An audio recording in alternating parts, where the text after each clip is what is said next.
So, welcome to this workshop. We have about around 35 minutes. Sorry, No, go ahead. It's an informal group. So we have about an hour to think of the policy implications for Kerala. I think we are such a small group that it may be worth introducing each other so that we can have a real proper conversation. I am Manoj Kumar. I'm the psychiatrist, clinical director of MHAT, and I'm privileged to chair this workshop. I think our biggest my biggest regret and our big loss is that the doyen of Indian psychiatry, Professor Srinivasa Murthy, is with us. Unfortunately, sir is not able to use his microphone, so has been using the chat box, which is a real shame because Dr. Srinivasa Murthy could have really enlightened the rest of us with his thoughts, but I'll try to get sir involved as much as possible. Professor Srinivasa Murthy, as all of you probably know, is a former professor and head of department of psychiatry at MeHeLP. I think sir retired in 2003, if I'm not mistaken, and since then has continued to be with various voluntary organizations. He has a very interesting blog site also, which I was lucky that he pointed me towards, which is about healing from cancer as well. So, nice to have you with us, sir, and look forward to your contributions through the chat box. Can the rest of the participants introduce themselves? So let us start with the last person, Dr. Jayaprakash. Yes, I am Dr. Jayaprakash, actually, SHAN. Yes, sorry about that. It's okay, because there are 3 or 4 Jayaprakash. Yes. And also 2 of them are psychiatrists also. So always, I prefer to be known as JP, but because there are other JPs, this is the issue. Anyway, the power has gone here. Anyway,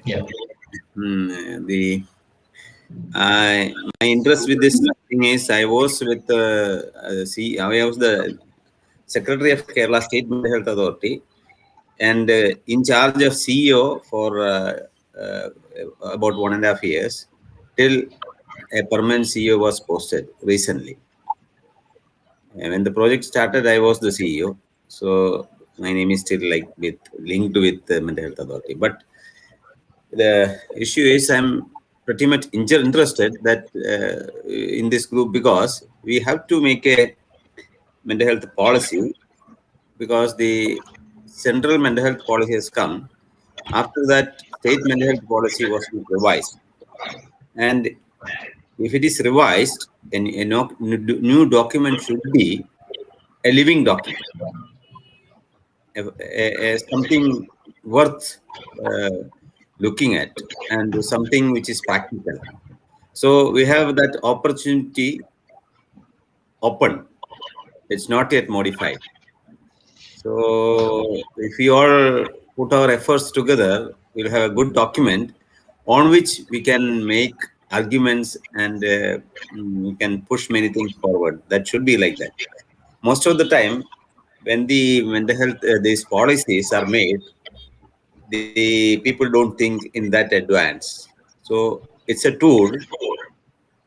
We can always go back to the government. This is your policy. Do something about it.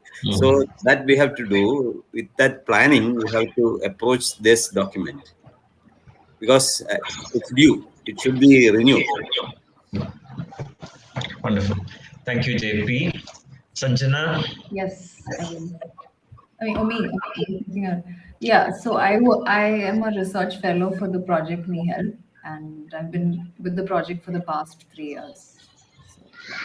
So yeah, So I would love hopefully, I hope your remit also includes kind of taking notes and passing it on to the team. So thank you.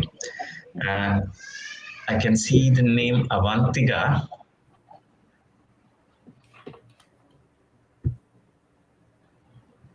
wait, a connection. Correct. Okay. Okay. We have Parmit Kaur Soni. yes,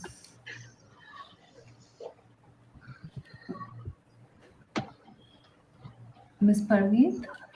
There.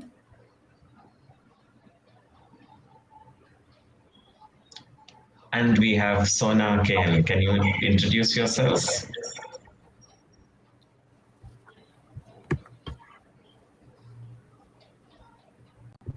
Hi, good evening, doctor. I'm Sona. I'm a security social worker and working in the Health Action Trust with Manoj.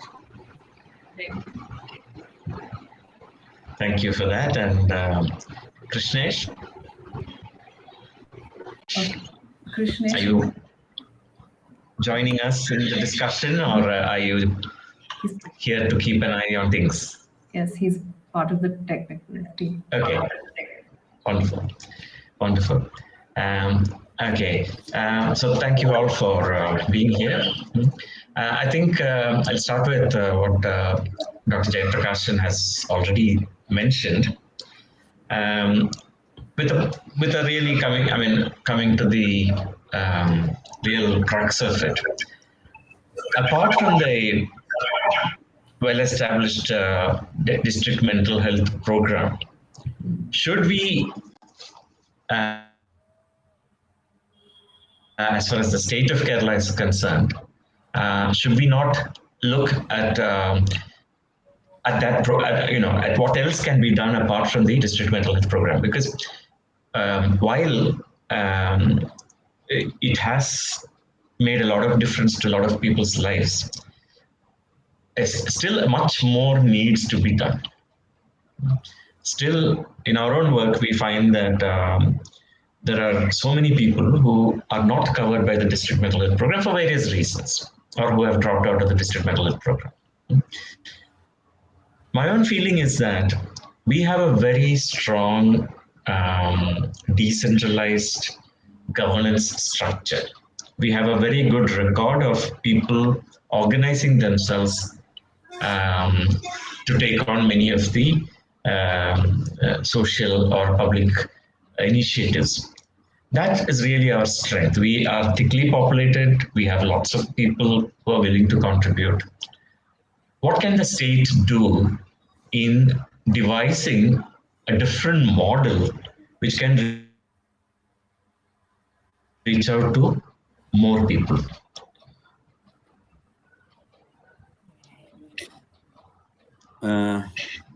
Since there are so many people, I think I shall start talking. Yes. I don't let anyone interrupt me at any time. Sure. Please put up your hands. Yeah. See, incidentally, it happened to be my topic, community engagement in policy and service development. Yes. That's what you're talking about. Let's Yes. come next.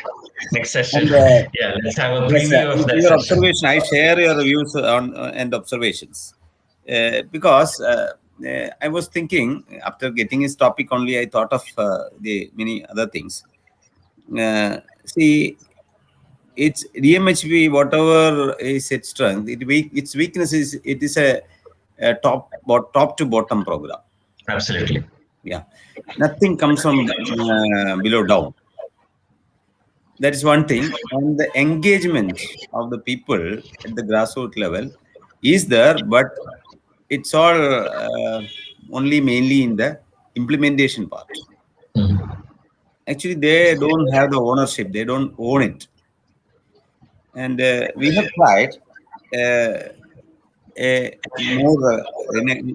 program in one block, Tirangir block, with the community engagement mode, in which the panchayats took up this task and they funded clinics.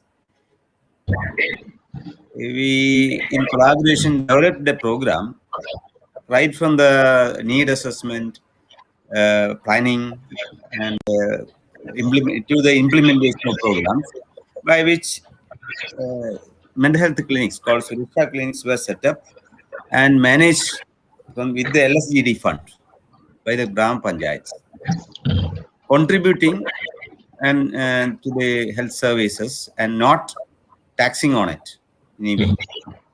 Mainly regarding the medicines, funds, and other things. And more than that, the rehabilitation part. Ward level committees were looking at the rehabilitation part.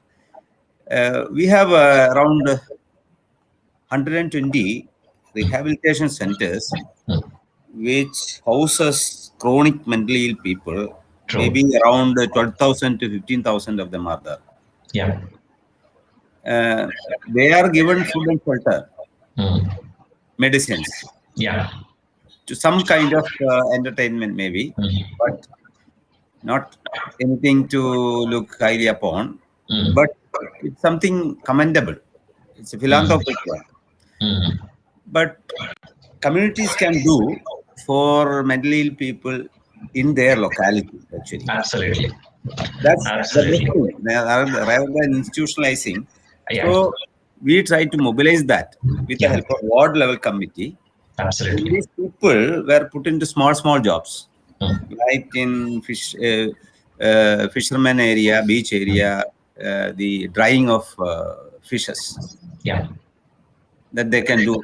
So like that, they were put into various jobs and they were taken care of. Their needs were taken care of. They were given a space and some position, and disability benefits were availed for the family. Support for the family by other means, including in several programs. All these are done by LSGD. So that worked to some extent. But actually, to speak of the other side, this happened in 2018 and 19. Was it after that, COVID, we lost follow-up. We don't know what's happening. Actually, we want trying to follow up those things. But superficially, it's continuing. Like clinics are going on. Panchayat is funding. They are buying medicines. And but the grassroots level, things might have gone a little bit slow and low. Because we need to involve the booster. So to come to the point, that should be one thing. The community involvement should be in the policy. Absolutely. And not LSGD. Anyway, and Dr. Murthy here says, if I can read it out, I'm sorry to point out that as early as the 1980s, the program in Bellary was owned and directed by the Zilla Parishad.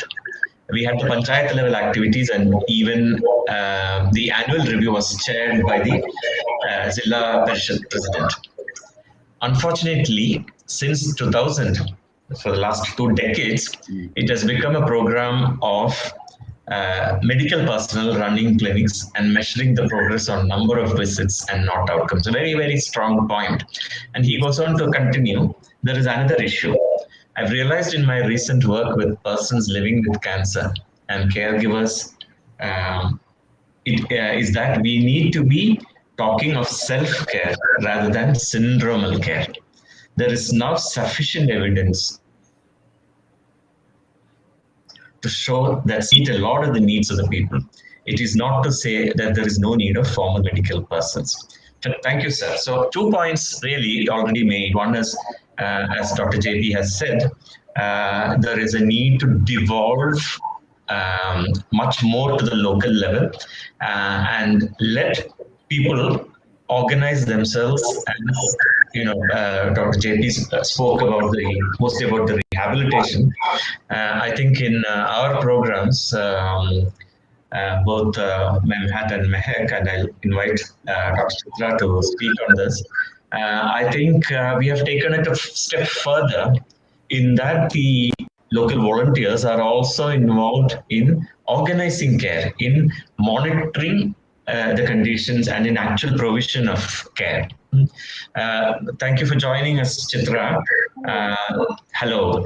The discussion is on, the policy implications for Kerala, and it's good to have Dr. Jayaprakash here, who started off his comments by saying that the time is now correct because state level policy is being kind of thought of, and inputs are required. What are your thoughts, Dr. Chitra?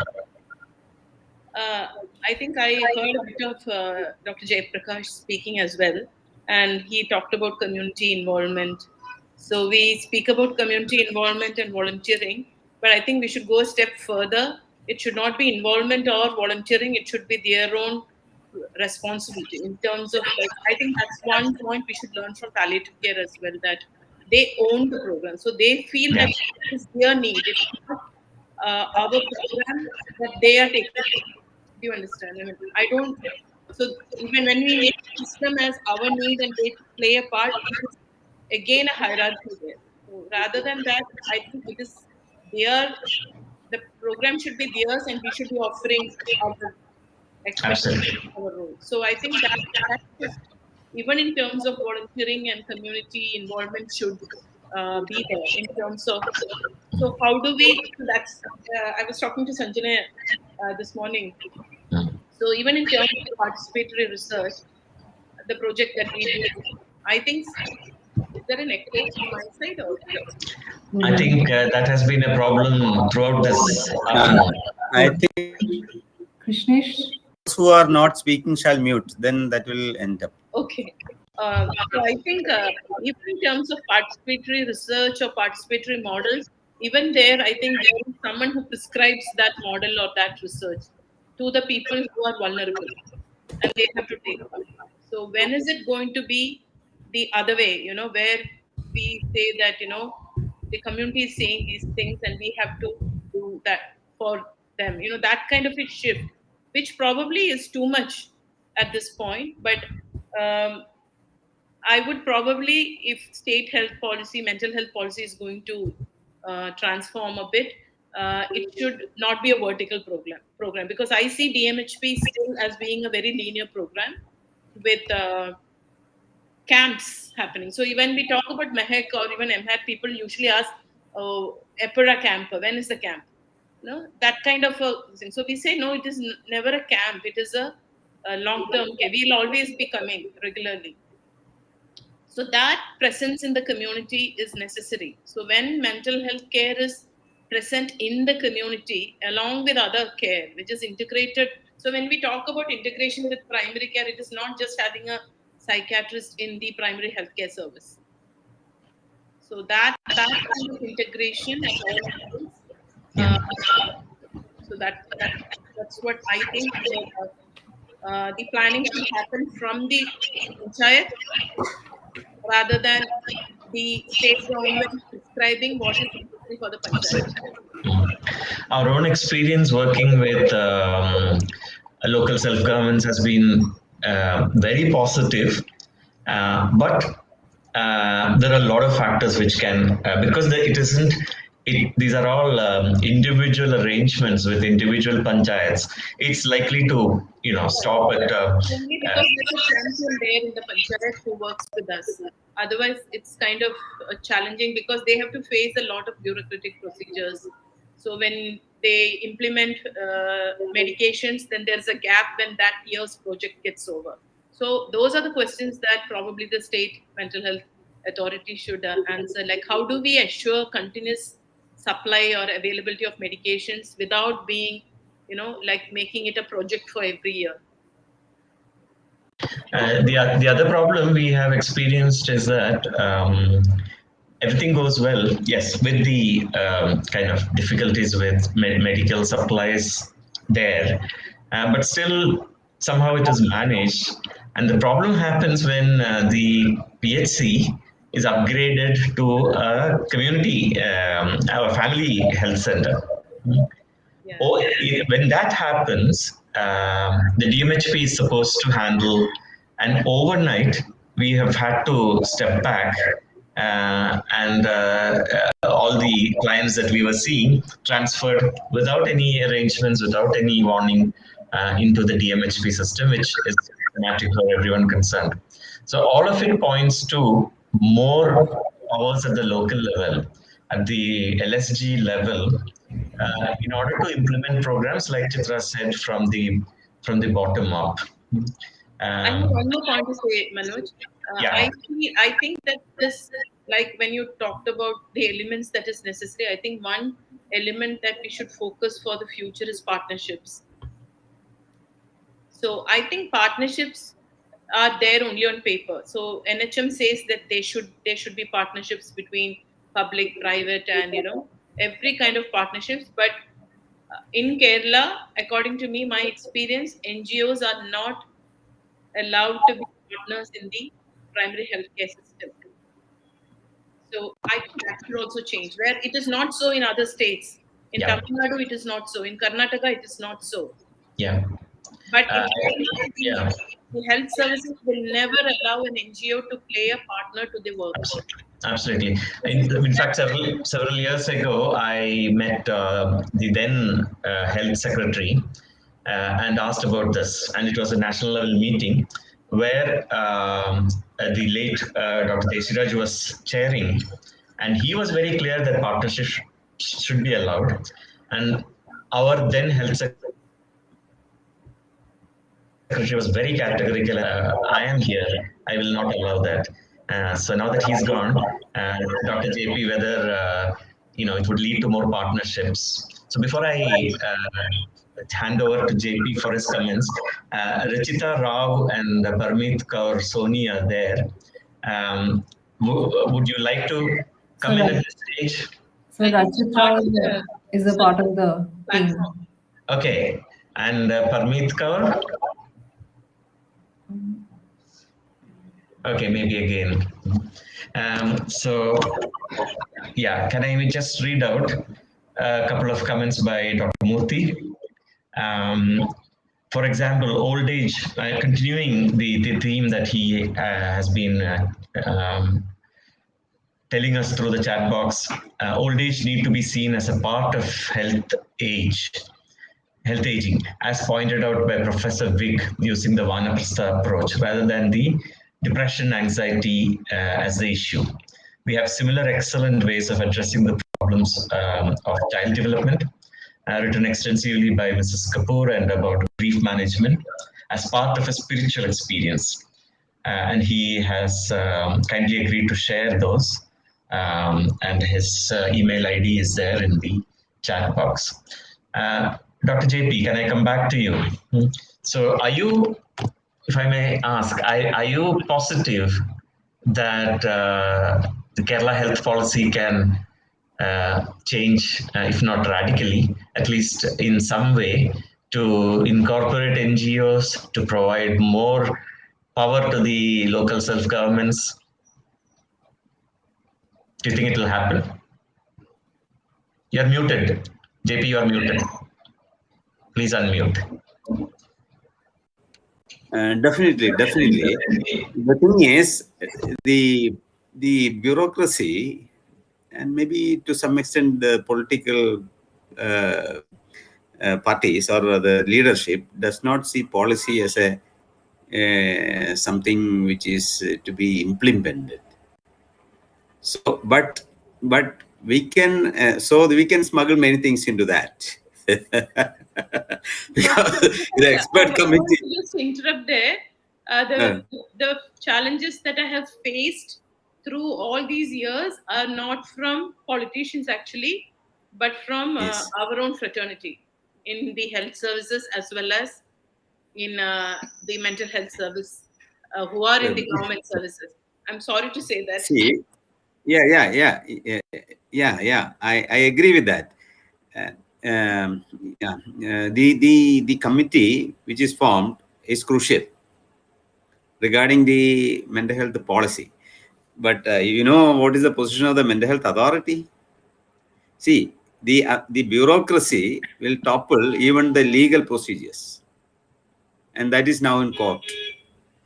They wanted to have a CEO post only because it's a rank of deputy secretary. Though that's a chance for promotion. They snatched that post, not because I don't think that it's a post suited for a doctor or a psychiatrist, but they just wanted to have that post because they can have a promotion. Just like having a professor in the department, a post of professor, they wanted to have a deputy secretary. So they snatched it during the process of elections, where no political interference can be made, and it's in the court. It's challenged in the court. So I don't want to go into that. The thing is, bureaucracy is very powerful, and our health service bureaucracy is doctors. They are the bureaucrats who run the services. So that is there. So we have to address so many other these issues, including the decentralization and all. Somehow they don't like it. And as Dr. Srinivasamurthy rightly pointed out, it's against what is in the primary vision of the program. So we have to bring back to the basics. So it should be put in black and white and clearly, and it should be included. Absolutely, absolutely. Another point I want to highlight is since we are talking about policy, and Dr. Jayprakash also comes from the medical college services. All the MD programs actually have community psychiatry as a posting, or they have to get trained in community psychiatry models, which never happens. And we have offered so many times in Alapi, and Dr. Varghese Punis was very interested in offering us a postgraduate. But I think the younger generation who are getting educated in the conventional system of psychiatry should get a glimpse of what is happening in the community. They do not get that. They are just in the hospital settings of colleges, and they continue in the biological model, and then you cannot blame them for saying that they are not understanding the experiences of people as different states, or as they don't get to see that. They just see them as illness cases and bed numbers. So that's a sad thing that they are not given the chance to work in the community. There should be some mechanism that is integrated into the program. Absolutely. So I think we are running out of time. We have another 7 minutes, I think. So what is emerging is that narratives, including those from the MeHeLP program and various other sources, are clearly elucidating what people want. And as Chitra says, often it's the politicians are quite happy to provide what people need, but the stumbling block is the bureaucracy, or well, bureaucracy not in terms of the non-medical professionals, but established psychiatric hierarchies.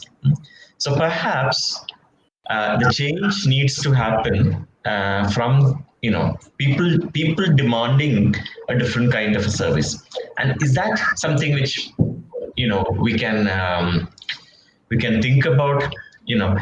The power of advocacy, the family members and clients themselves seeking a different service, and the Mental Health Act does provide for that.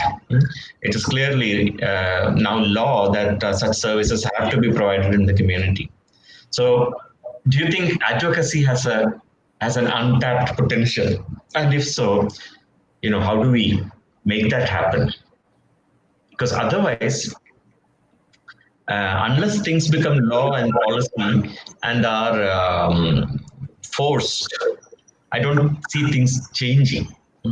Like JP said, we can have policies, which no one pays much heed to, But unless there is teeth, such as what the Mental Health Act provides, things may not change. What do you think, JP?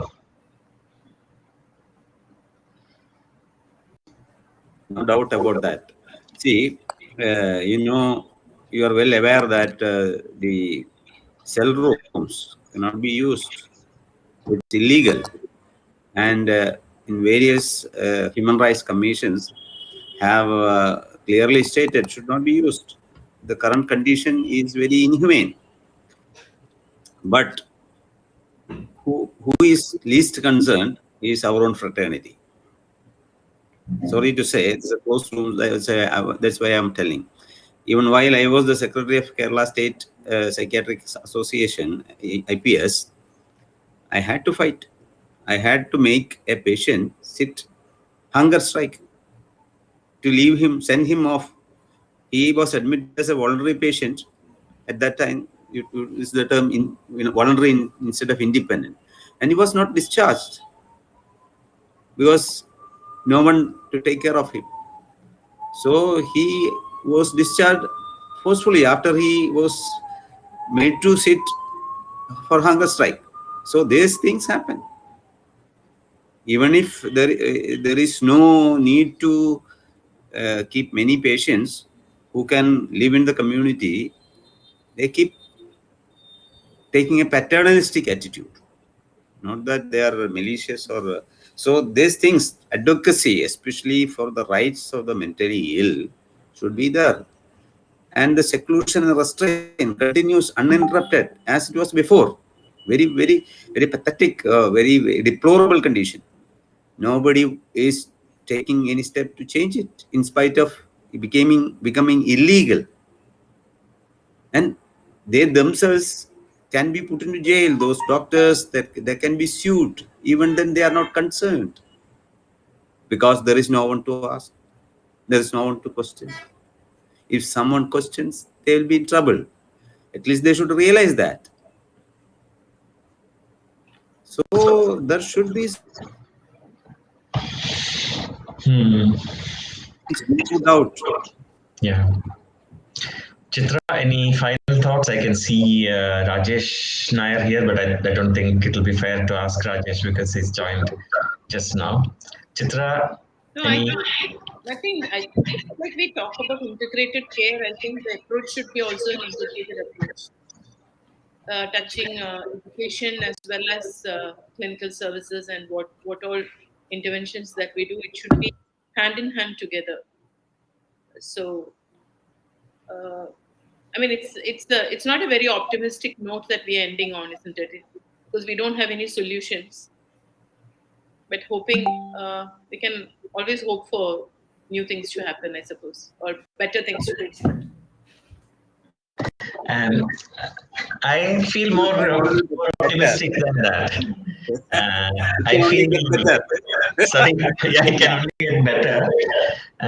And I feel kind of shoots of hope sprouting because one of the things the unfortunate pandemic has caused is that there is much more talk about mental health, much more legitimacy given to mental health needs. However, it's only kind of at a very superficial level, and it's all about distress that a lot of people feel about their situation. But I feel that is positive. The second thing is that, which is kind of the health, our own fraternity, which is refusing to change.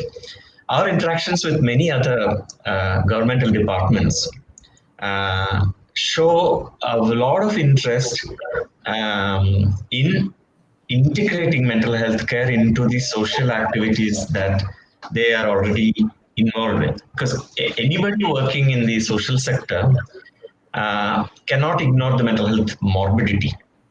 So we find that it is far more easier to work with colleagues from the social sectors and integrate mental health care into their programs, not just the governmental programs, but also big NGOs who are working in the social sector.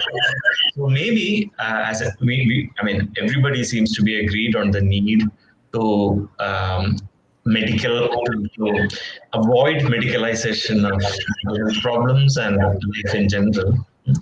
And maybe one way of doing it is to not go down the health route, whereby the blockage is always we have DMHP, what else do you need? Whereas if we integrate with other social sector agencies, I think the end result will be much more balanced. It will be much more comprehensive, and we will achieve our aims anyway. So, yeah. I agree totally with that, because I think we're already doing that. Yes. And I think, and that's why we also integrate with palliative care, because it is much more democratic there in terms of receptivity to mental health than per se mental health sane. Yeah. Okay, I think we will end with that. Sanjana, I think we have reached our time limit. Our time. So a big thank you to the participants, Dr.